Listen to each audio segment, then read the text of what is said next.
Hello and welcome back to my RC channel. I'm AndyRC and today I'm checking out the Eachine QX100. Now there have been a lot of these QX series quadcopters released. However, I think this is my favourite looking one for one reason. You see, my whole idea with these micro quads is to mimic what you can do with a bigger brushless model.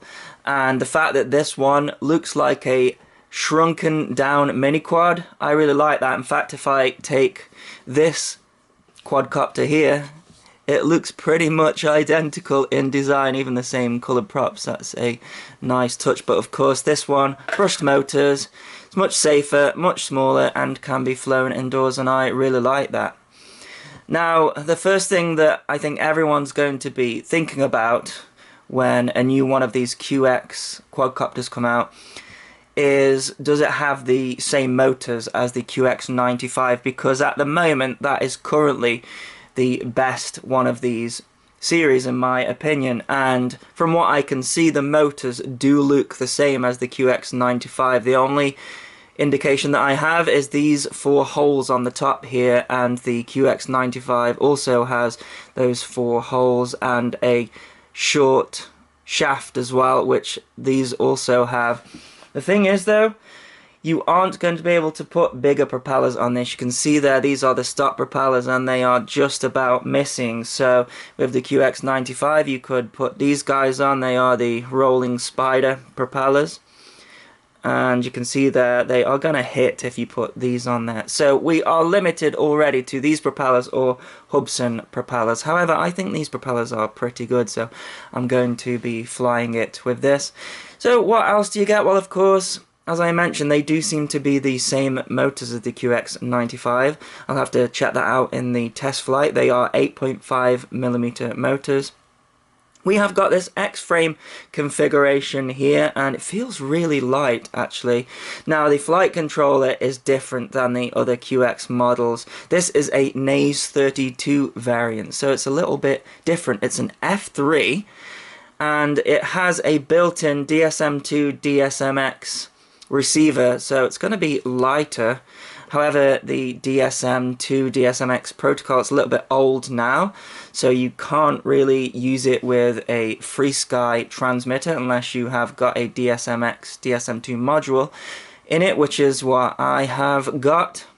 Now, what's interesting about this flight controller is that it's capable of having its own VTX and camera plugged into it. You've got this little slot here and it's a little 5-volt regulator, but it connects up to these pins here, and you can actually buy a VTX that slots over the top there, and it becomes an all-in-one flight controller. I'm surprised they didn't go with that, but there you go. Another thing I like about this flight controller is it's very easy to bind to a transmitter. You see, it does have a bind button there. However, if you plug the battery into it, after about 10 seconds it starts to go into an auto bind function, and I really like that. It saves you messing about pressing the button and plugging it in, etc. Now, a downside to this flight controller that I can see is I've looked at the manual for it and I can't see anywhere that you can add a beeper, which you can of course on the F3 Evo of the other QX series, but that's not a huge thing. But I have been putting buzzers on these. Very good for a lost model alarm, because these things are so tiny when you're flying outside and it crashes in long grass. Very difficult to find them. If you stick a little buzzer on there, set it up on a switch, and you will be able to find it easily because it's making a noise. So we have this camera on here, and it looks to be the Eachine camera, which is good news because there's some problems with the other QX cameras out there having tadpole artifacts. There's like light getting in behind the sensor somehow and reflecting some of the electronics inside. This one is the Eachine camera. I think it's called the EF01, something like that, and I know that this is a good quality camera. One thing I noticed though is it does look slightly at an angle, and I don't know why it's doing that, because we have these two side plates here and they are in perfect by the looks of it, but if I'm looking at the camera looks at a slight angle, so I don't know if that's going to cause a problem with the FPV. But, you know, it's a great camera, and we can access the channel button on the side there. This camera has 40 channels, so, you know, it'll be compatible with most video receivers. We have this antenna up here as well, and these are the weak points of all of these micros at the moment, because the minute that you crash, that thing gets absolutely splattered and you will get bad video reception. I have tried bending them back in the past, however, it doesn't quite seem to be the same once you do that. But anyway, let's have a look what else you get in the package. So you get this 600 milliamp one cell battery, pretty standard with these 25C. Uses a micro LOSI connector there. So that actually goes underneath. Then we have a band, which I really like. Oh, another thing I noticed as well is not a lot of passion tends to go into how they build these things, and you can see the flight controls on a slant there. I'm going to have to correct that, just another small thing there. So yeah, battery there. You get given a spare set of these motor mounts. I guess they are known for coming out, however I never have had one come out. The thing about these motor mounts though is it does leave the wires exposed underneath, and these are very fragile, so you have to be careful how you handle it, and also how it sits on the ground as well. Hopefully with the battery on it will sit above and they won't get caught, but yeah, it's a problem with these micro motors. Now you get given a spare set of propellers, however I seem to have had a quality control issue with this because two of the propellers are of the same direction in the spares, so I've only got a couple of spares that I can use. I can't put this set on now, otherwise it won't fly. As I say, a couple are in the same direction, so you get that as well. And then also here we have got a charger, and we have got one of those little Hubsan prop removers, which is always nice. We have a Velcro set, and I guess that is for the battery, so you don't get two batteries like you used to on the original QX series, just the one, and no spare motors either. And we've got a couple of rubber bands in there as well. Now usually what I do with these QX micro quadcopters is I plug them into the computer and install Betaflight, and something that I have noticed from the comments is there are a lot of people that don't want to do that. They are buying this because they just want to hook it up to their transmitter and just fly without having to plug it into the computer. So let's see if you can do that with this model. So what I'm going to do is plug this battery in here, and what you will see is after 10 seconds this light here will start flashing very quickly. There you go. And what I have done here is I'm using my Taranis here. Now I'm using a orange RX DSM2 DSMX module, and it's got a little button on the back there. Now I have set a model up in the Taranis already and called it the QX100. I have set up a mode switch and also a arming switch. However, you won't need those if you are just going to bind this up, because in CleanFlight, so yeah, it comes with CleanFlight on the board, it's only set up for angle mode and it's arming on the rudder. So a lot of people say, can you just plug these in and go without putting them into the computer? And yes, however, everything has to be perfect, has to have the right channel map. So this is set up as TAER, so that's throttle, aileron, elevator and rudder. Some of these radios are set up AETR and even different variants of that, so that is when you will have to go into CleanFlight. Otherwise you won't be able to arm because it will recognize that something is incorrect. Anyway, let's press the bind button on the back of the Taranis and boot it up. Have to wait for the beeps. And there you go, you can see the light has changed and now it should go a solid red. There we go, you see. And now what I'm going to do is just push the battery in here. I need to charge it first really, but just to show you how quick you can get this thing going. And then if we wait until that green light goes out. Looks like it already has. And so if I arm it there, we have a green light, and the motors don't spin when it's armed. And you can see there, if you don't throttle up straight away, it disarms. So let's try again. And there you go. The motors are going. So actually, if you have the right equipment, then yes, you can just plug everything in and go. But I strongly recommend that you do connect it up to CleanFlight at least, just to check that everything's okay, and you can set your fail-safe, etc. In fact, that's something that I can check here. Now, I'm not sure if it's going to rebind here. Oh, it looks like it has rebound. So let's see if a fail-safe is set up. So arm it and just have the props going and turn it off. So it does look like, oh, look at that. No, there you go. Oh, I'm not sure what happened there. It sort of cut out and then started again. Let's try that again. That was very strange. Maybe it's set to land rather than drop. Maybe that's what it's doing. So let's try again. So rebinds, that's really nice. So let's see. It's not arming now for some reason. I might need to. Can you see that? It's just flashing.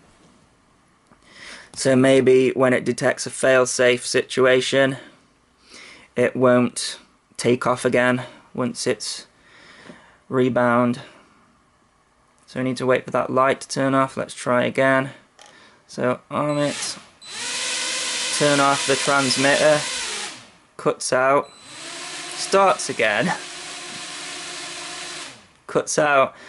So that might be the setting in there, and this is exactly my point. You should go into CleanFlight and check out the fail-safe settings. I'm not going to do that in this video, but if you want to check out how to go into CleanFlight and change some of the settings, or even install Betaflight, then check out my other QX series videos, and those go through the process in detail. But what I'm going to do today is fly the QX95, and then straight after fly the QX100, because this is what everyone is going to want to know. Is the QX100 as powerful as this guy, which is currently the best offering in my opinion, apart from the camera issue that I had. Now when it comes to weight, this one is actually 3 grams heavier. It is 57 grams with the battery, and this one is 54 grams. However, the LED strip has fallen off on this one, so they are probably about the same weight. Anyway, I've got this one bound to the Tyrannus, and I just want to see what punch levels we are at between both of them. Now, to make it fair, I've got Hubsan props here on the QX95 and Hubsan props on the QX100. So let's take a look at the differences between the two. So I've got the Tyrannus already set up, and let's arm it. These are brand new batteries, so let's go for the punch. I forgot how much punch this thing has got. Okay, I'm not going to fly it around too much. Just try that again. Full throttle. Oh, it does have a lot of punch, this one. Not quite as much as that Spintech build that I did. Okay, let's bring it in for a landing. Okay, so I have switched the propellers on here because some of them are fitting loose on the QX100, so that's suggesting that the motors might be slightly different than the QX95. So let's arm it, and let's go for a punch. It's definitely slower than the QX95. So actually, I don't think it does have the same motors. I can't imagine that it being 3 grams heavier would have such an effect. And also with the fact that the propellers keep flying off with the Hubsan propellers, whereas that doesn't happen with the QX95. I'd say the motors were different, which is disappointing. See that front black propeller there? That's actually off the QX95. It looks like I've got a set that aren't going to fly off. But there you go, QX95. Still the winner in power, but not the winner in looks. Let's bring it in for a landing and go try some FPV with it. So here is the DVR footage. You might notice that I have got the orange propellers on the front, so I thought it'd be fair to do the FPV flight with the stock propellers, and there was even less thrust with the stock propellers than there was with the Hubsan. So I think I would have to demote this quadcopter in its stock form to just a cruiser. Now, you can do acro with it, but there's not a huge amount of power to get out of those maneuvers, so just make sure that you give yourself plenty of height when doing those things if you want to keep this one stock. That might be a little bit irrelevant though, complaining about the power of this. You see, recently I did a build with Spintech motors, and nothing comes close to those motors, so for me personally, I'm going to be swapping out all of the motors in my QX series quadcopters with those. Even the QX95 with all of that power would still benefit from Spintech motors. So I think a lot of people are going to be doing that, and I might switch out these motors with the Spintechs because I think it would be a monster then. I do wish that there'd be a little bit more clarity when it came to what motors were on this quadcopter. I think if they advertised it as QX95 motors, then it would sell like hotcakes, because we all know that the motors on the QX95 are crazy. I think that also brings into question as well, what are you buying when it comes to spare parts with the QX95, because they are all listed having the same motors, which that isn't true. The QX95 that I received clearly on this video has got more power than the rest of them. So I think there needs to be a little bit more clearer information on what motors these micros have. So I'm just cruising around here, and one other thing that I noticed as well is I like this Eachine EF01 camera, but we are at dusk here and it's struggling with the exposure slightly. If you just take a look at the sky there and just watch how it sort of flashes backwards and forwards as it's trying to get the exposure right. Now it's pointing directly at the sun there, and it's not something that I noticed. You can see it there flashing. It's not something that I noticed in complete daylight, but daylight doesn't stay for very long these days. This is about, I don't know, I think it was about 3:30, and you can see it flashing forward. I mean, it doesn't cause a problem with the picture. Picture's still very clear, but you see there, as I point towards the sun, it's flashing backwards and forwards, and that gave some inconsistent dynamic range. So what I tried to do is fly over this area. You can see that it's very bright at the moment when I'm pointed towards the sun, and I can thread the needle through here fine. But other times, you may notice in this video, I would turn towards this area, and you can see now very dark. In fact, I can barely see the ground. So yeah, something to watch out for with this camera. But other than that, I think it's the clearest one of these cameras that there are. And I have to say, I was a little bit disappointed how this one performed, because it looks fantastic. Definitely the best looking one. You see that I'm coming through this area again, and again we have a good picture. So, you know, a little bit of inconsistency, but that is being really picky, I guess, because, you know, it's tricky flying any of these multi-rotors with FPV when it is dusk. Really struggles with getting both the ground and the sky in, getting a happy medium between the two there. You can see I'm managing to do acro. I have put my standard tune on this, which is usually 80 on the P, 45 on the I, and then 60 on the D. And it wasn't perfect, but it wasn't terrible either. So now I'm just looking into the sun, just seeing if I can trick up that camera. And you can see there, we've got the sky flashing backwards and forwards. It's not something I've noticed before, and it wasn't a huge thing, but it's something that I picked up on this flight. So you're going to get about a 4.5, 5 minute flight time, same as all the other QX series. There's just not a huge amount of power there compared to the QX95. So I think the battery's starting to wear down here. I'm seeing some flashes on the FPV that I wasn't seeing before. So I think I'll come in for a landing. So there you go. That is my review of the QX100. I'll put a link in the description if you wish to get one. As always, thanks so much for watching. Please continue to subscribe. Cheers.